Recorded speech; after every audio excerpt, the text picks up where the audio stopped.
Hello champions, good morning, happy Thursday. I hope your week is coming up.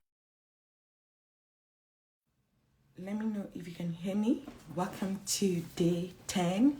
I cannot believe we are at day 10 already. Well, I'm really excited to round up this question about funding your organization.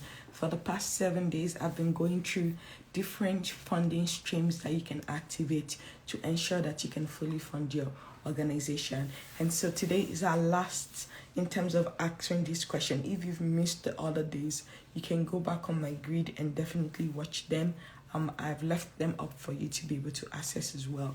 But before we dive into the last type of funding stream that you can activate for your nonprofit, I'm going to introduce myself for those that are new to me and my brand. My name is Omotola the Great. I am the lead consultant here at the Funding Magnet, and our mission is to aid at least 1,000 nonprofits to fully fund their budget this year. We believe that you don't have to go broke to make a living, and that you can make a living while making a difference as well. We know that a lot of nonprofit funders start their nonprofit because of out of passion, out of purpose, or out of pain, and sometimes they don't know the know-how to really create a profitable and sustainable organization, and we are here to support and aid you to do just that. We believe that you can build your nonprofit around your lifestyle, and that you can still do good without feeling without self-funding the work that you do. We believe that there are so many people who are out there who want to support your work, and that you can definitely get people who want to support your work to do the work that you do. And so the whole month of March, I'm doing an Ask Me Anything question. And so based on the questions that people have sent to me as a DM or in an email, I'm taking the time to answer it as well. So today is the last day of answering the question about funding. So for the past 6 days, I've been telling you about different streams of income that you can activate for your nonprofit. And so today I'm going to dive into the 7th type of funding stream that a nonprofit or somebody thinking about the nonprofit can use to start their organization. And so in the past 6 days, I've spoken about board of directors or board of trustee. I've spoken about individual donors, also grant, corporate sponsorship, event, and yesterday I covered income generating product. And so for today, I'm going to talk more about income generating services. And like I said, usually people think that as a nonprofit you cannot make money, but that is not true. Your nonprofit status is just a registration status. It doesn't mean that you cannot make money.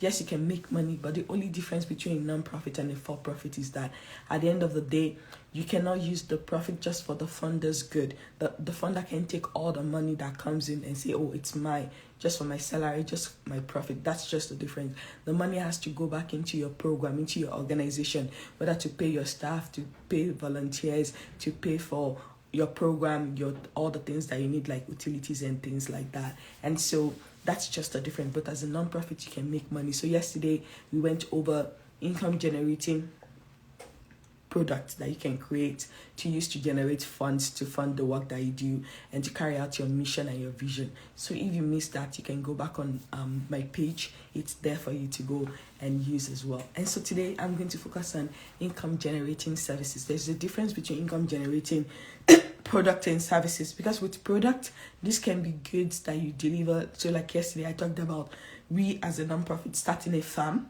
where we had cash crops and different kind of vegetables and fruits that we sowed. Then we also had a poultry where we had more than up to 1,000 layers of hen that were laying eggs, and then we were selling these eggs, and we used to make up to 50 crates or more per week to sell to our potential customers, and it was a huge success. And I mentioned that whatever product that you're starting, it has to be in alignment with your mission, your vision, or your objective, or to the population or community that you serve. And so today, on the flip side, we're going to focus on income generating services. So what do I mean by that? So services are basically the program that you do, but you're doing it for a fee. And so for instance, as a nonprofit, yes, normally, traditionally, most nonprofits, they like to do things and give to the community or the population they serve for free. But in some instances, there are some people who can afford these services. And so the way that you can do it is to set up a system where for those that can afford it, you can create a sliding scale kind of fee where it's like maybe there's a there's a student who cannot afford your tutorial, that they absolutely cannot pay for it, like if you were to calculate the cost of actually when you do tutorial. But let's say on the flip side, there's a private school student that the parents, the guidance, they have the money and they really want their child to be part of your organization. They believe that you have the best tutors, the best curriculum to help their child be successful. And so you can consider creating a system where, because they can afford to pay for it, they pay a fee to be part of it. So imagine, let's say in your program, you have 15 students who are on scholarship, basically, because they cannot afford it. So it's through your donation, through the grant, through the corporate sponsorship that you get that lets the student come. But there's another 15 students maybe who can afford to pay 8,000, 2,000, 5,000, 10,000, however amount you charge for it. So that can be a revenue stream that comes to your organization. So just because you're a non-profit doesn't mean that everything has to be free. You can do a fee for service kind of system. And I will have an example. One of my mentors, one of the things that she did was to she had a system where, okay, so that's one area. But before I share about this mentor and what she did, another example is that you can also look for partnership. There are a lot of organizations, like especially government organizations, that they are supposed to carry out these social services or these things, but they don't have the capacity, they don't have the people labor, they don't have the program skill to do it. But you as an organization, you already have your theory of change, you know what works, you have the people, you have the resources to carry it out. So another thing is like you can contract it out to say, you know what, approach the local government or the state government to say, I know that this is part of your agenda for this year, and I realize that so far you've not been able to do this. We as an organization, we already have this established. We can help you. What if you contract out this service and you pay us to do this work? So an example is like, I know that in some states in Nigeria, they do the feeding program. The state themselves, they cannot feed these children. So they have to get contractors who will provide a meal and then deliver it to those students. And so let's say you're a non-profit, you have a farm or you produce egg or you produce something, and then you can turn it into like something that the states need, and then you can be one of the contractors. So you're getting paid to still do the good. So let's say your goal is like you want to feed hungry children, you don't want them to go hungry. So that can be another way that you can contract out. You can get contract. So you're being paid by the government to do this good that you want to do. Your goal is to see less children being hungry, going hungry. And so through the government paying you, you can provide that service, and you're still it is still in alignment with your mission and your vision. And so an example for that is through one of my mentors, and I actually practiced it in my own nonprofit as well, but I'll give you the example. So she worked with veterans. These are soldiers that after they've seen the war, they're back in the United States, and so they're struggling with different things and all.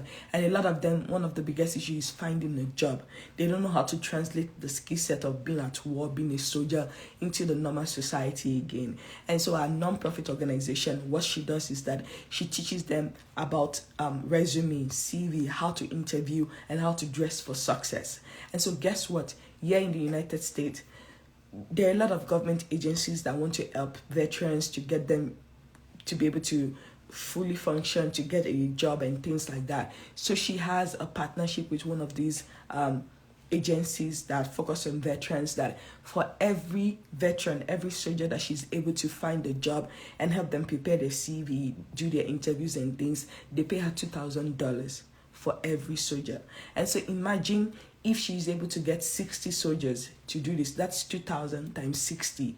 And she actually made this one of her only kind of revenue streams. So she has other revenues, but 80% of her funding comes from these contract things through the services that she delivers. So the service that she does is she'll do an intake form where the veteran will come in, she will assess them for their skill sets, what they like to do, what have they done before in the past, what did they do when they were in the military service, and then through that she and her staff members will come up with a resume for them. They will help them write a cover letter, then they will teach them how to do it as well, then also help them look for how to dress appropriately for the kind of job they're looking for. And so after they've done that, then they will now do like mock interviews for them, right?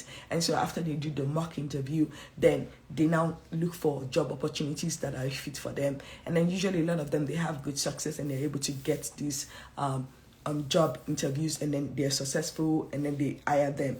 And so the government is paying $2,000 per each person she's able to get through that process. And so imagine if she's able to help 100, that's 100 times 2,000, that's over $200,000, right? And so that's one of the ways that she created a service. And so it's a fee for service, so where she's being contracted by the government to help this population that she cares about already to be able to find work and get their life back on track. And so as an organization, I want you to start thinking, what do you already do well?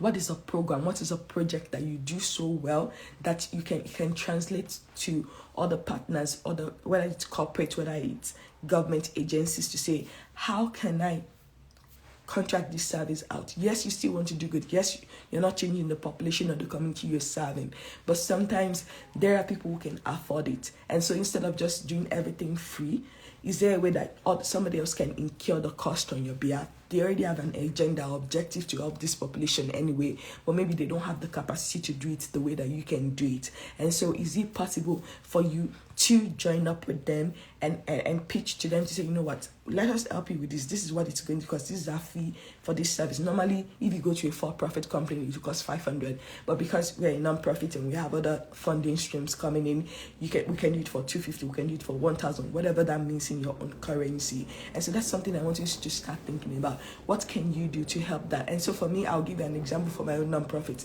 When I started my non-profit in 2012, like I said, I self-funded for the first year, but I learned my lesson over the years. And so one of the income generating services that we created was we knew how to develop curriculums. Like, I realized that it's not just enough to help students to learn chemistry, English, math. At the end of the day, if they do well in the examination, but they can't afford to go to college and pay for those tuition fee, then it doesn't help them. And so one of the things that we did as an organization was I looked at our skill set, that what is still in alignment with our mission and our vision. And so one of the things that we did was to say we can create curriculum for social entrepreneurship, vocational training. And so we created a leadership and social entrepreneurship curriculum. At that time in Nigeria, where I was based, there was no social entrepreneurship or vocational skill and training and technical education within the high school system or secondary school system.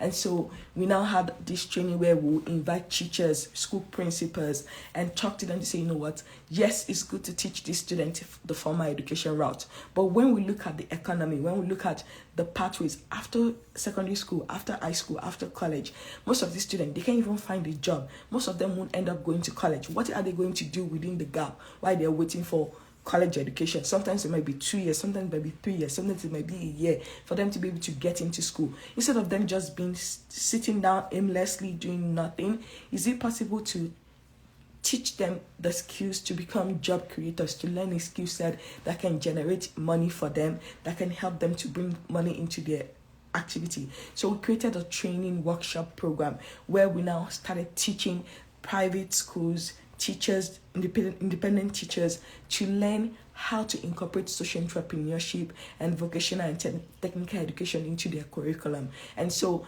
like, for each teacher, we were charging 10,000, and so normally we could get up to 100 people every month to come to our workshop or our seminar, which is 2 hours or less. And so because of that, that was a way that we were able to create a service that we're already up. It was in alignment with our mission. It was in alignment with our vision anyway, because we were already practicing it in a non-profit. We teach our students how to learn entrepreneurship, how to use vocational skills and technical skills to generate money for themselves, so that even if their formal education fails them, they have something to fall back on. So we packaged this service and said, what if we teach other schools? Private schools, they don't have this.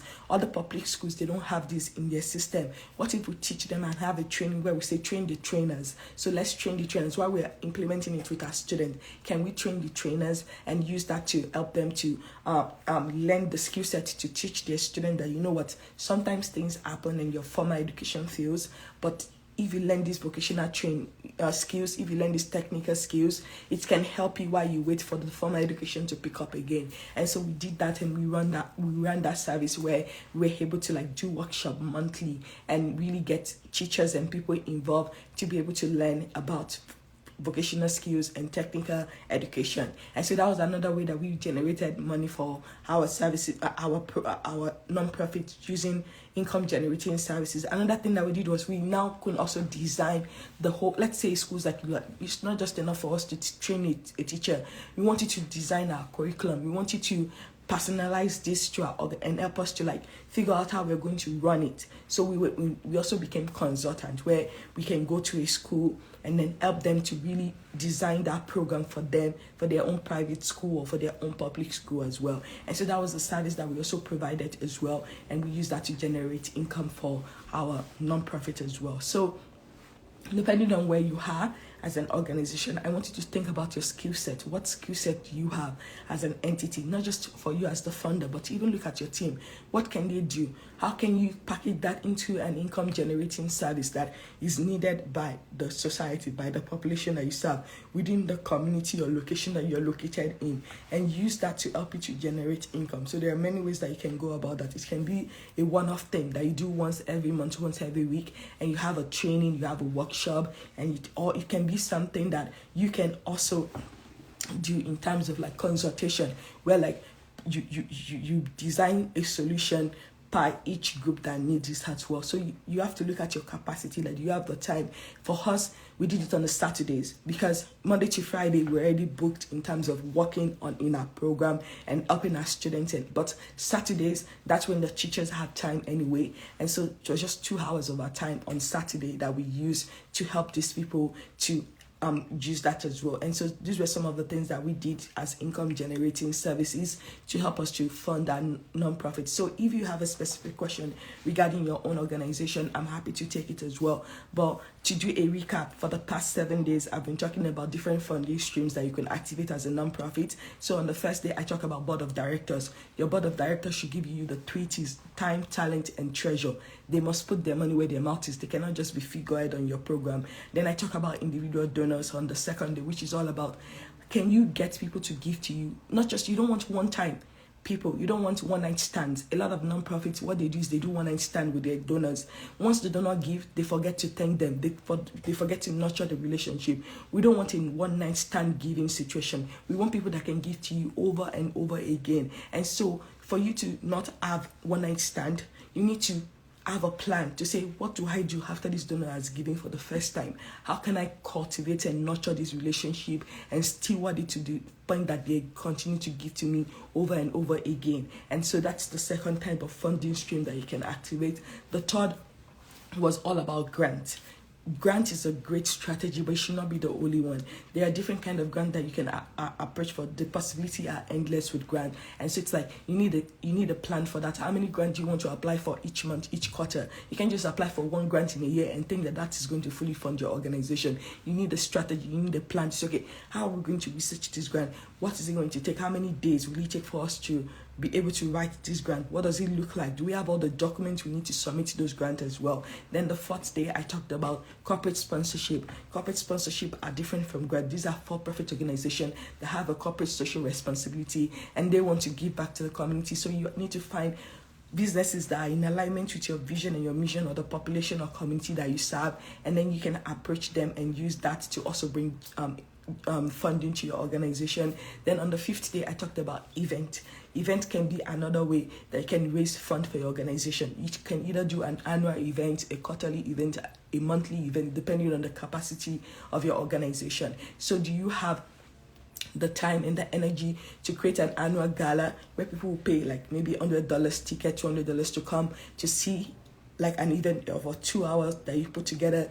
Your people, the population you serve can be the people where they sing song, they dance, they do drama, and then use that also to do raise for fun and tell them about what you've done and what you're planning to do the next year and how they can support you. So let's say 500 people showed up for your event and they all paid $100, and let's say it only cost you $20 per person to put out the program. That means like you brought in $5,000 or $50,000, and then you only use 10,000 or 20,000 for it, so you still have an income, a profit of 30,000 that you can use to run your programs as well. So event, if done well, can be a really great way to bring funding to your organization. Then yesterday I focused on income generating products to say what product can you create. For my own nonprofit, when I got started, we did agriculture, so we did poultry. We had over 1,000 chickens that laid eggs, and so we sold eggs to our community, and so that was something that we did. We also had planted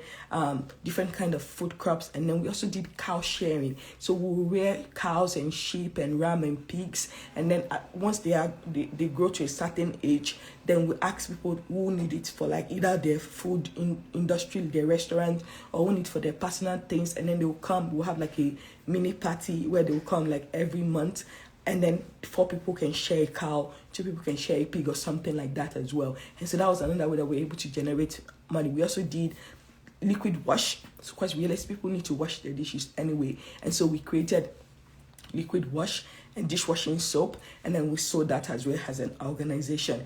And so I spoke about how if you are an educational nonprofit, you can do customized book, like notebook, pencils. You can create like a back to school pack where you sell to maybe children or students or parents in private schools to help you as well. And today, to round up this issue about funding, I talked about income generating services and how you can look at your program and what you do for free, and how you can turn it into like a fee or a sliding scale, or looking for opportunity to contract with another organization to help you to support your work. So all of these videos are on my page, so if you miss any of those, you can go back and definitely watch them as well. And tomorrow I'm going to be back and talk about why you need a plan, because I realize that a lot of nonprofits, they operate without a plan. They think everything should be in their head, but the importance of putting it down on paper and carrying everybody along. If you're a Christian, you don't even necessarily have to be a Christian, but using the Bible as a textbook, there's a 𝗚𝗏𝘁 𝗖𝗍 that says, write the vision, make it plain, so that everybody that run, they know where they're running towards, right? And so I'm going to talk about the importance of a plan, and not just having a plan. It's not enough to have a beautiful plan. You need to walk the plan. If you don't walk the plan, nothing is going to change. I always tell people, knowledge is not power. It is applied knowledge. That is where the power is. But if you don't apply the knowledge, nothing is going to change. So I'm going to teach you how to create a plan and how to implement it tomorrow as well. Also, I have a free masterclass coming up in April, on April 5th at 12:30 Central Time, 6:30 West African Time. It's up in the link. It's free. Go there, sign up, and then you're going to definitely join and have a great time. If you have other questions or concern, don't hesitate to reach out to me. I'm just a DM away, so don't be shy. If you have specific questions that you want me to treat, like I said, this is the 31-day Ask Me Anything. So feel free to send me a question that you may have about running your nonprofit, funding your nonprofit, scaling your nonprofit. I'm happy to definitely share. But if you go to the link in the bio, I have a free masterclass. Go sign up for it. It's called the Fully Funded Plan. And so it's going to be a bigger version of what I'm going to share tomorrow. So I hope that this helped you. Again, thank you for being part of this community. Thank you for doing good, and I hope you have a great day, and I'll see you tomorrow same time, and enjoy your day. Keep doing good.